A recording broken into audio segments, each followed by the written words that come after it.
সম্মানিত দর্শক বৃন্দ, হয়তো আমার এপিসোডের সংখ্যা খুবই কম, কিন্তু দুঃখের বিষয় এই যে আমার ইউটিউবের চ্যানেল এবং ফেসবুক পেজ বারবার রেস্ট্রিকশনের মধ্যে পড়ে যায়, যার কারণে আপনারা আমার এপিসোডের সময় হঠাৎ কথার মধ্যে একটু অমিল পেয়ে যান।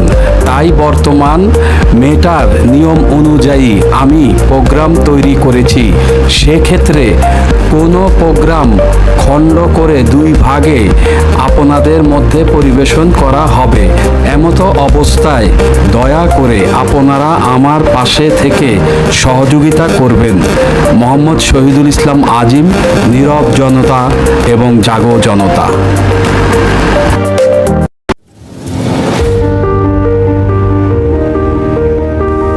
সম্মানিত দর্শক শ্রোতা, দ্বিতীয় পর্ব দেখার জন্য আপনার প্রতি শুভেচ্ছা এবং অফুরন্ত ভালোবাসা রইল।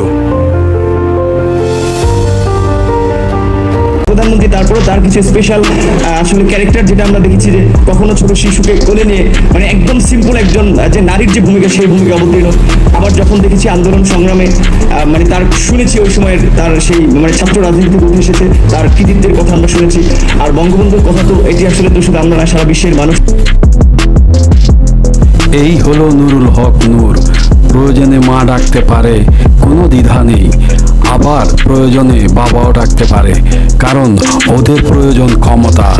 ওদের কারো বুকে পিঠে ছুরি মারতে সময় লাগে না।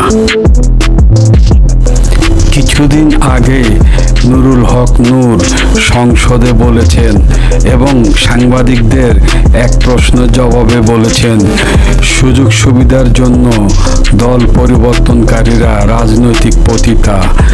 তাহলে পতিতা কারা? এই নূররাই তো। ইংলিশ রোডের নাকি ঢাকার ঐতিহ্যবাহী ইংলিশ রোডের, নাকি নারায়ণগঞ্জের, নাকি দৌলদিয়া ঘাটের? কোনটার? এইটার ব্যাখ্যা নূরই দিতে পারবে। রাশেদ খান নূরের আরেক কপি, অর্থাৎ ডুপ্লিকেট কপি। সেম নূরের স্বভাব চরিত্র সে পেয়েছে। সে বলে প্রধানমন্ত্রী তারেক রহমান তার উপরে অগাধ বিশ্বাস রাখে এবং অগাধ বিশ্বাসের অধিকারী সে। কোন বিশ্বাসে কোন দিন তারেক রহমানের পিঠে ছুরি মারে, সেটা সেদিনই তারেক রহমান বুঝবেন। আমাদের জাতীয় সংসদের স্পিকার হাফিজউদ্দিন আহমেদ নূরকে অবৈধ বললেন। আপনি তো শেখ হাসিনাকে মা ডেকেছিলেন, এবার আবার কি বিএনপিকে বাবা ডাকবেন না? বিএনপি আপনাকে যে মর্যাদা দিয়েছে সেটার মর্যাদা রাখুন, বিক্রি করতে যাবেন না। আমাদের স্পিকার হাফিজউদ্দিনের এইভাবে নূরকে বলেছেন, কারণ নূরের চরিত্র যা তাই বলেছেন। সুপ্রিয় দর্শক শ্রোতা, আমরা নুরুল হক নূরের শিষ্য রাশেদ খানের অতীতের কিছু কার্যকলাপ বক্তব্য দেখি। এখন এতটাই আস্থাভাজন কিভাবে তারেক রহমানের হলেন, তার অতীতটা না হয় এবার একটু আমরা প্রকাশ্যে দেখি। আসুন। বিলাসবহুল বাড়ি ভাড়া নিয়ে থাকে। কেন আজকে অনেকে বলছে যে আওয়ামী লীগই ভালো ছিল? কেন বলছে? আপনাদের কারণে। যে ছেলেগুলো খাইতে পারতো না, পড়তে পারতো না, আমরা মেস ভাড়া দিয়েছি, নুরুল হক নূর, আমি সহ আমরা মেস ভাড়া ম্যানেজ করে দিয়েছি। সেই ছেলেগুলো আজকে প্রাডো গাড়িতে চড়ে, সেই ছেলেগুলো আজকে দামি দামি গাড়িতে চড়ে। আজকে তাদের পোশাক আশাকের পরিবর্তন দেখেন। আজকে তারা বিলাসবহুল বাড়ি ভাড়া নিয়ে থাকে। কেন আজকে অনেকে বলছে যে আওয়ামী লীগই ভালো ছিল? কেন বলছে? আপনাদের কারণে।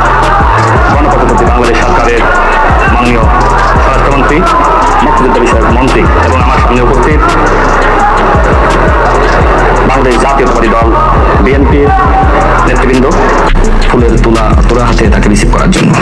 আমরা চাই আওয়ামী লীগ বাংলাদেশে ফিরে আসুক, শেখ হাসিনা ফিরে আসুক। শোনেন, শেখ হাসিনা যদি বাংলাদেশে ফিরে আসে, আমি রাশেদ খান বিমানবন্দরে যাব ফুলের তোলা হাতে তাকে রিসিভ করার জন্য। আমরা চাই আওয়ামী লীগ বাংলাদেশে ফিরে আসুক, শেখ হাসিনা ফিরে আসুক। শোনেন, শেখ হাসিনা যদি বাংলাদেশে ফিরে আসে, আমি রাশেদ খান বিমানবন্দরে যাব ফুলের তোলা হাতে তাকে রিসিভ করার জন্য। আমরা চাই আওয়ামী লীগ বাংলাদেশে ফিরে আসুক, শেখ হাসিনা ফিরে আসুক। শোনেন, শেখ হাসিনা যদি বাংলাদেশে ফিরে আসে, আমি শেখ হাসিনাকে আমরা ধন্যবাদ জানাই। তিনি তরুণ সমাজের পাশে এসে দাঁড়িয়েছেন, তিনি আমাদের কথা শুনেছেন। আমরা বলতে চাই আমাদের মমতাময়ী মা দেশ নেত্রী শেখ হাসিনাকে আমরা ধন্যবাদ জানাই। তিনি তরুণ সমাজের পাশে এসে দাঁড়িয়েছেন, তিনি আমাদের কথা শুনেছেন। আমরা বলতে চাই আমাদের মমতাময়ী মা দেশ নেত্রী শেখ হাসিনাকে আমরা ধন্যবাদ জানাই। তিনি তরুণ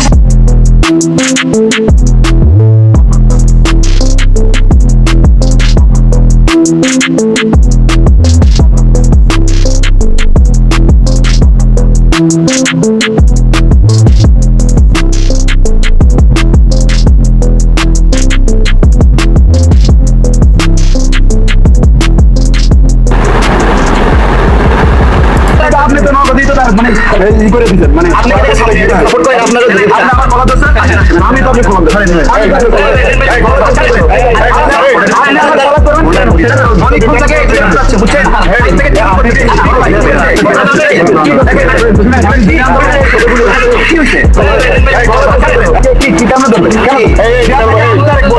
আপনার তারা কলার ধরলেন আপনি তো নগদ দিতে মানে ই করে দিচ্ছেন মানে আপনি সাপোর্ট করেন আপনারা আপনি আমার কথা ধরছেন আমি তো আপনি ফোন দেন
প্রিয় দর্শক শ্রোতা, আপনারা দেখেছেন নুরুল হক নুরুর মা ছিলেন শেখ হাসিনা এবং তৎকালীন প্রধানমন্ত্রী শেখ হাসিনাকে তিনি মা ডেকেছেন এবং ছোটোখাটো আওয়ামী লীগের তিনি একজন কর্মী ছিলেন। এটা তার মুখের কথা আপনারা শুনেছেন। রাশেদ খান তার দলের একই অবস্থা। এই রাশেদ খান এখন প্রতিদিন তার দেখবেন সোশ্যাল মিডিয়ায় কোনো না কোনো এপিসোড থাকে। সে এপিসোডে কি থাকে? বিভিন্ন ধরনের কথা, যেমন প্রতিদিন জামাতের বিরুদ্ধে একটা না একটা কথা, তারপরে সাবেক সরকারের বিরুদ্ধে কথা। ইভেন তিনি মনে করেন বলছেন যে বর্তমান প্রধানমন্ত্রী জনাব তারেক রহমান সাহেব তার উপরে অগাধ আস্থা রাখেন। তো ভাইয়া রাশেদ প্রধান, তোমাদেরকে সৃষ্টি করার পিছনে মানে ধূলিকণা সমান অবদান এই শহীদুল ইসলাম আজিমের আছে, সবচেয়ে বড় অবদান মাহমুদুর রহমান মান্না সাহেবের আছে। আর কিছু বলবো না। এবং ইউটিউবার বলি আমাদের ভাইয়ারা, মিনাকি ভাই, তারপরে কনক সারোয়ার ভাই, তারপরে আরও যারা আছেন,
ইলিয়াস ভাই, পিনাকি ভট্টাচার্য ভাই দাদা, এবং আমাদের মাসুম মাহবুব ভাই, কনক সারোয়ার ভাই, তারা সকলে তোমাদেরকে টাকা পয়সা দিয়ে সহযোগিতা করেছে ইন্টারনালি, মানে প্রকাশ্যে নয়। তারপরে মান্না সাহেব তোমার জন্য যথেষ্ট করেছে, যেহেতু তুমি ভিপি ছিলে। মাহমুদুর রহমান মান্না সাহেবও একসময় ডাকসুর ভিপি ছিল, তুমি ছোট ভাই।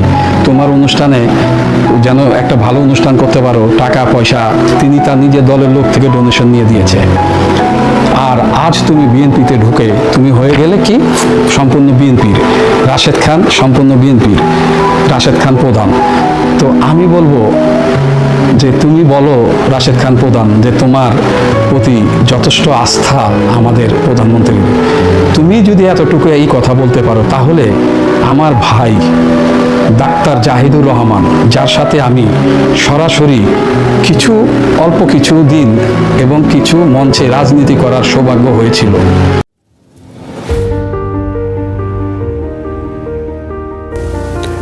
সম্মানিত দর্শক শ্রোতাবৃন্দ, দ্বিতীয় পর্বের এখানে সমাপ্তি। তৃতীয় পর্ব অর্থাৎ শেষ পর্ব দেখার জন্য আমন্ত্রণ রইল। শ্রোতা, আমি শহীদুল ইসলাম আজিম আজকের মতো আপনাদের কাছ থেকে বিদায় নিচ্ছি। আল্লাহ হাফেজ।